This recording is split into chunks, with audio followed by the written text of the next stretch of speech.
irmãos, graça e paz a todos. Estamos aqui para a última exposição dessa maravilhosa série que iniciamos no livro de Obadias. Obadias é o menor entre os profetas menores e o menor livro do Antigo Testamento.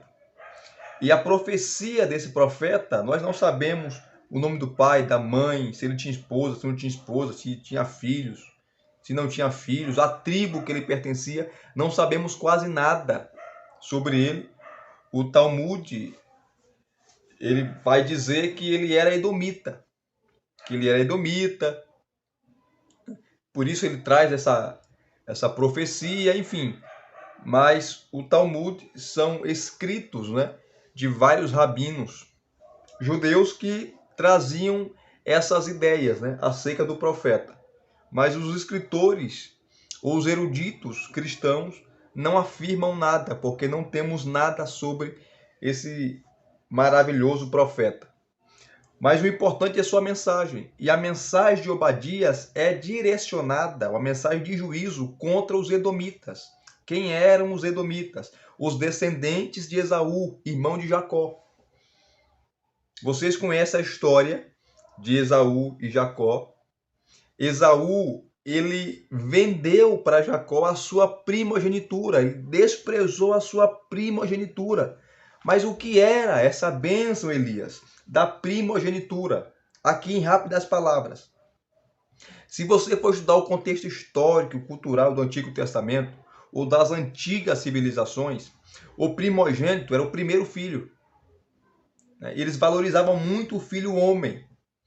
E o primogênito, ele herdava metade dos bens do pai. E quando o pai falecia, era ele que tomava conta da família. Era ele que tomava conta das rédeas da família. Era ele que assumia as responsabilidades da família, com seus irmãos e com sua mãe. Esaú despreza isso, Jacó dá o prato de lentilha para ele, que ele vende, despreza. Esaú, porque ele estava com fome. Depois, a Raquel, né, veja que o problema é sério. Esse negócio de o pai e mãe privilegiar, né, alguns filhos, dar privilégios a alguns filhos e outros não, porque fica claro no texto lá em Gênesis que Raquel gostava mais de Jacó.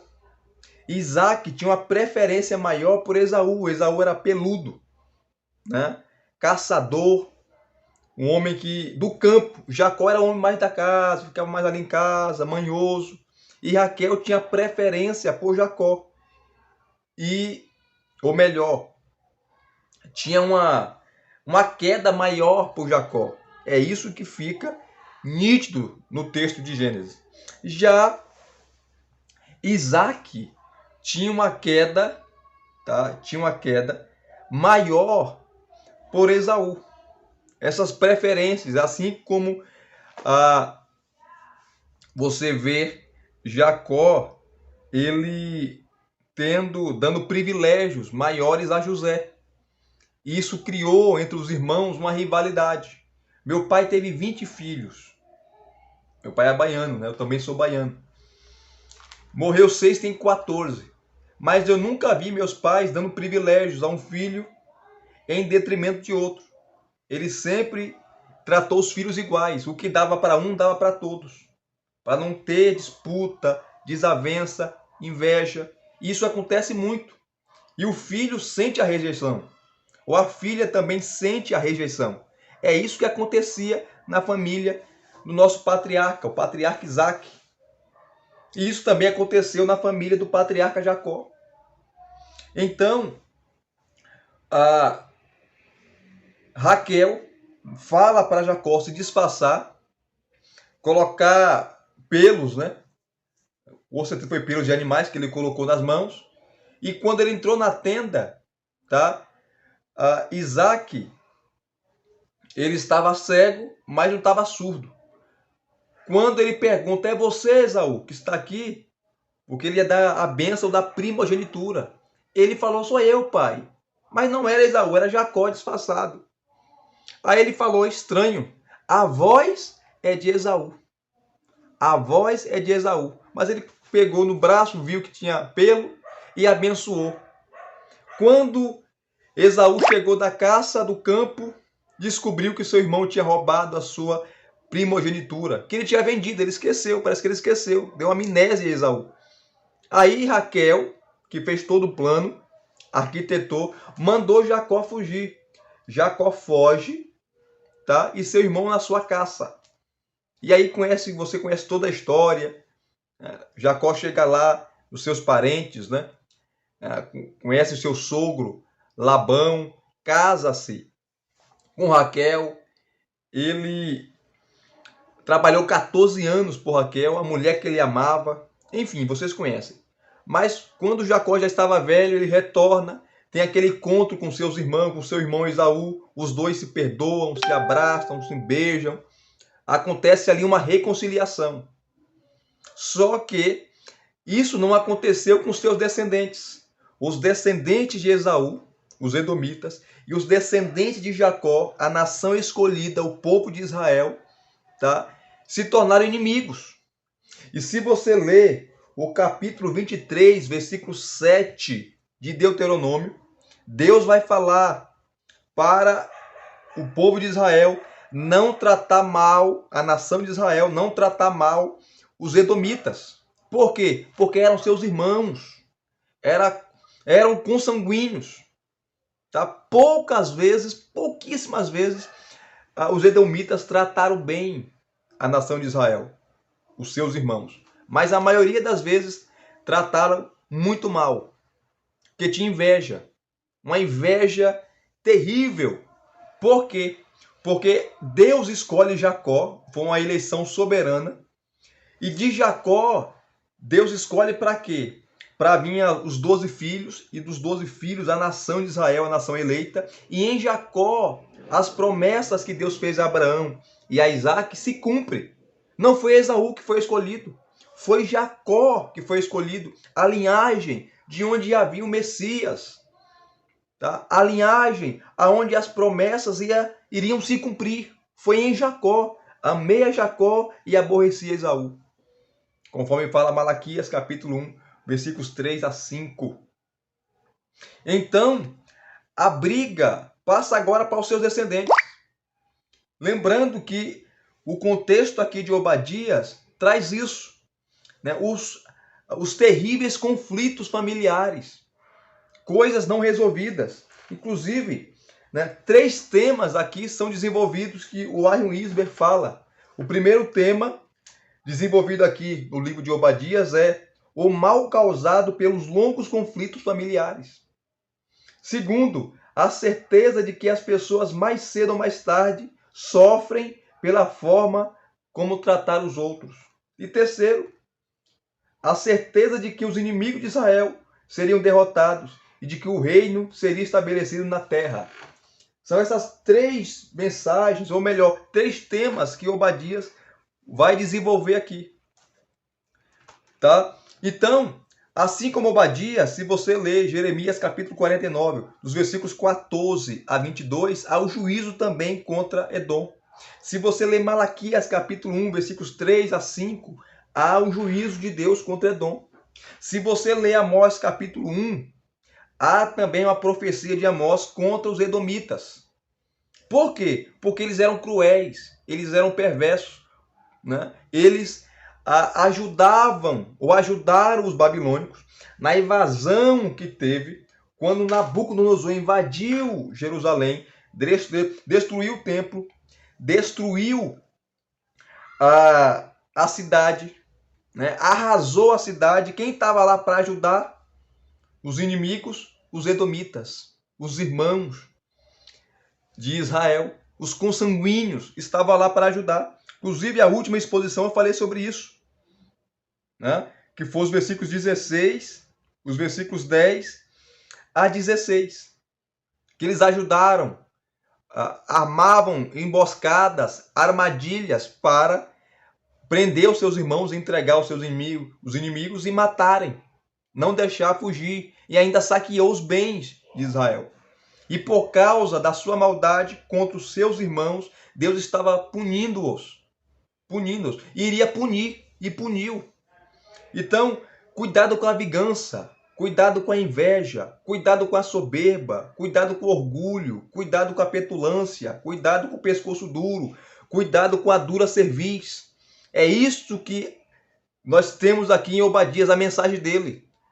Tá? Deus não suporta o soberbo, Deus não suporta uma pessoa vingativa, uma pessoa invejosa, que faz tudo para prejudicar a outra pessoa. Então, esses conflitos familiares foram passados para as gerações de ambos, de Esaú e de Jacó. E agora, nos versículos 17 a 21, essa última exposição, vamos começar agora.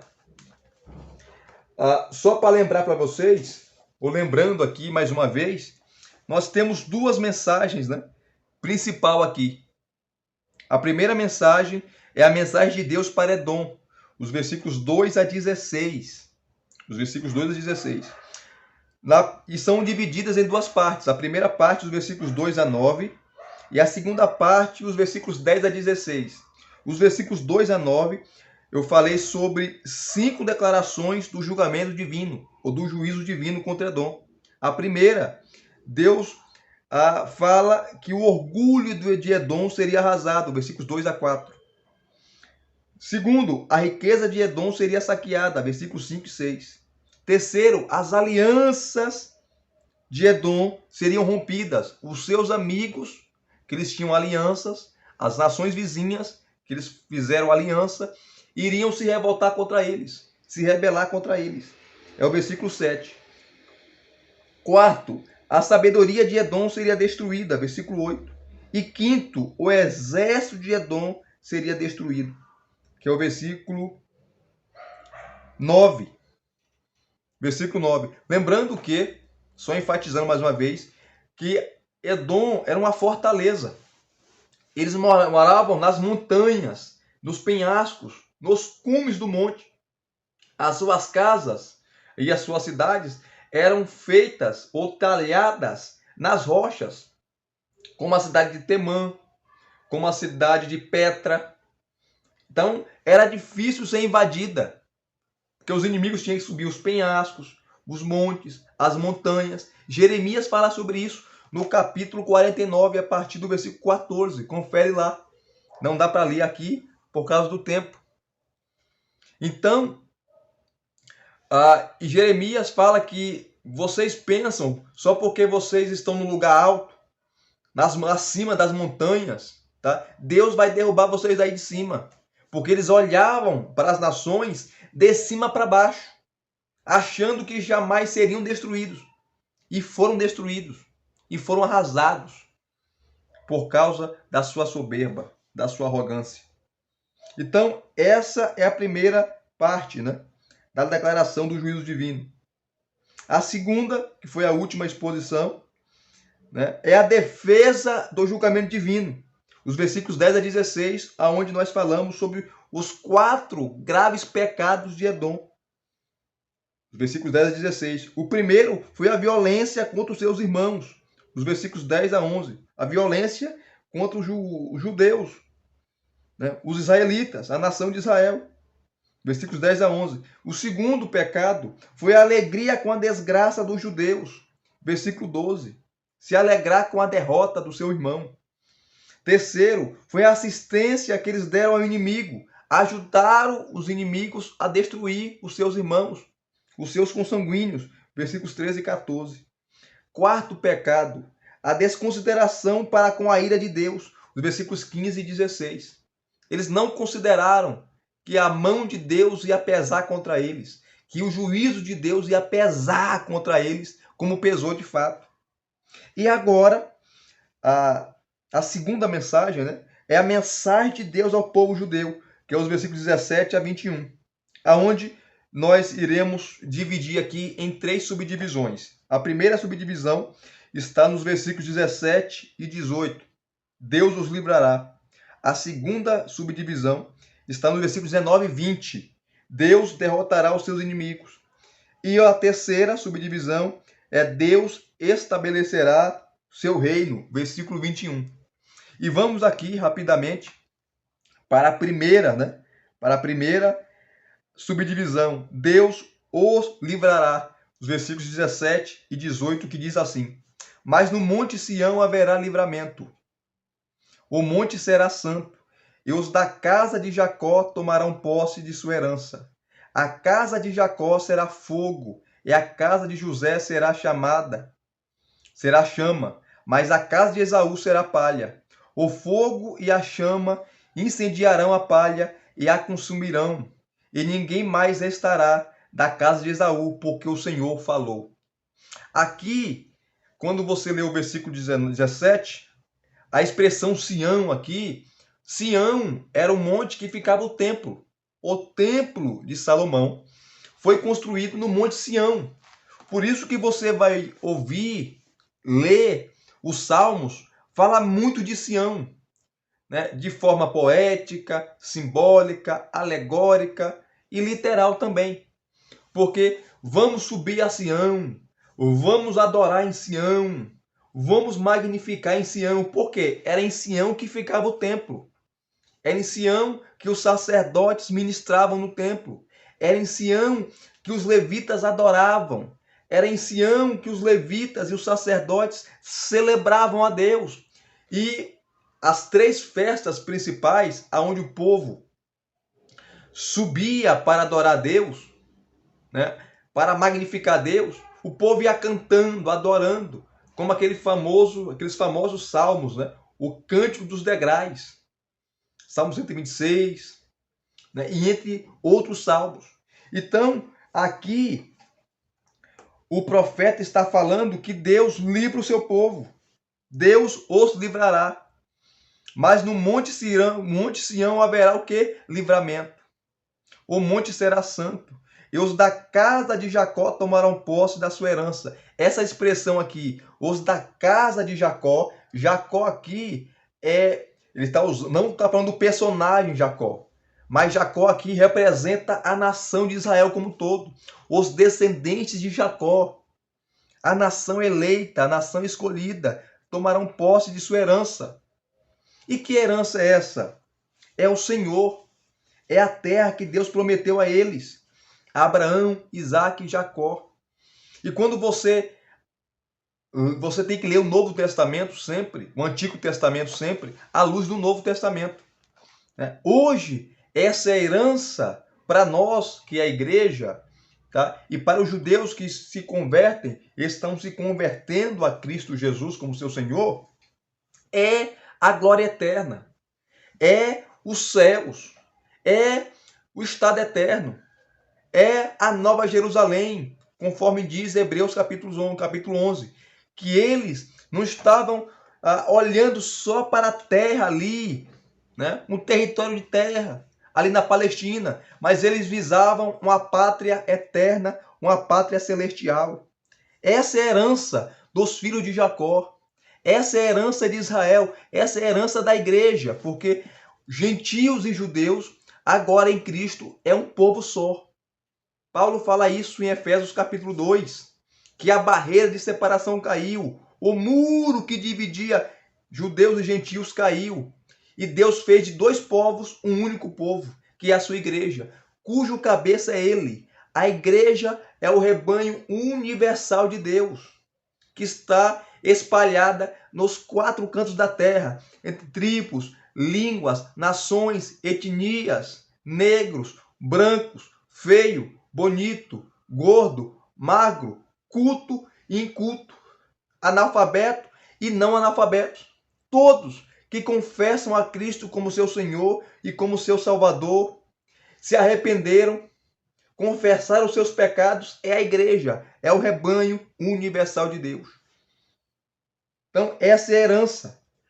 Tá? O versículo 18, há uma menção aqui maravilhosa, né?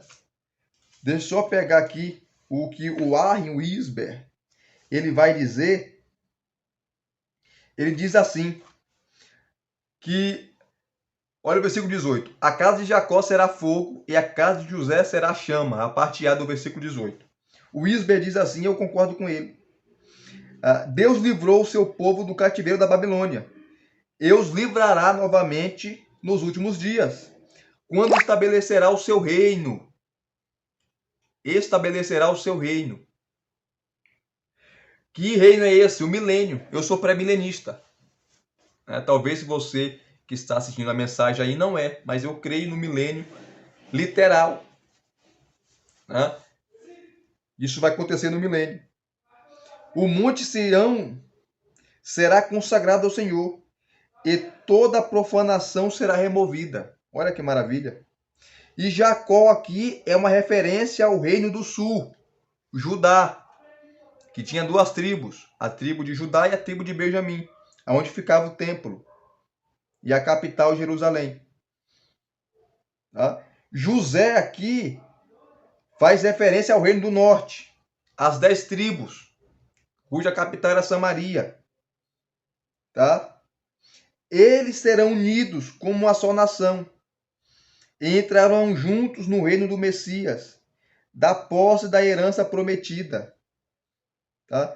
Pela passagem paralela em Isaías capítulo 11, versículos 10 a 16, tem-se a impressão de que Moabe e Edom seriam restituídas como nação nos fins dos tempos. Né? Mas os judeus as queimarão como restolho, né? Como palha. Então, aqui no versículo 18, a expressão Jacó será fogo e a casa de José será chama, tá? Será chama. É a expressão Jacó representa as duas tribos, né? O reino do sul, a tribo de Judá e a tribo de Benjamim, e a expressão José, o nome José é o reino do norte. Nos últimos dias, Deus vai unir. Será uma única nação, um único povo. Aí o texto continua, mas a casa de Esaú, os edomitas, será palha. Né? Para que serve palha? Para ser queimada, será destruída. E o fogo e a chama incendiarão a palha e a consumirão, e ninguém mais restará da casa de Esaú, porque o Senhor falou. Aqui está o juízo de Deus contra Esaú. Esaú aqui não é o personagem, porque ele já estava morto. Mas Esaú aqui é a descendência dele, é os edomitas, o povo dele, o povo que saiu dele, os descendentes dele. Então, Deus está falando, vou destruir Esaú. Vou acabar com Esaú, com palha. Não vai sobrar nada. Eles serão punidos por causa da sua maldade, por causa da sua petulância, arrogância, principalmente a sua violência contra os seus irmãos. Então, essa é a primeira subdivisão. Aqui, os versículos 17 e 18, Deus promete livrar o seu povo, como sempre tem livrado no decorrer da história. Segunda subdivisão, Deus derrotará os seus inimigos, os inimigos do seu povo. Versículo 19 e 20, que diz assim: os de Neguebe tomarão posse do monte de Esaú. E os da Cefelá ocuparão o território dos filisteus. Tomarão posse também dos campos de Efraim e dos campos de Samaria, e Benjamim tomará posse de Gileade. Os cativos do exército dos filhos de Israel tomarão posse do território dos cananeus até Sarepta. E os cativos de Jerusalém, que estão em Sefarad, tomarão posse das cidades do sul. Aqui há uma clara evidência, uma advertência, né, que Israel voltaria a tomar posse da terra que havia sido habitada pelos edomitas, Negueb, pelos filisteus, que é Sarepta, e pelos samaritanos, que é a cidade de Efraim. Os judeus têm lutado pela posse de sua herança há séculos, mas sempre depararam-se com a oposição de outras potências. Os judeus possuirão suas herdades, sem a ajuda de qualquer outra nação, mas somente com o auxílio do Senhor, seu Deus. Israel voltou-se para a sua terra na incredulidade, e a nação foi oficialmente fundada em 1948. Contudo, um dia verão seu Messias e crerão nele, e a nação, tá, irá ressurgir novamente. Conforme você vê, Zacarias capítulo 12, versículo 10, Zacarias capítulo 13, versículo 1 e Zacarias 14, de 1 a 9. São profecias ainda que não foram cumpridas.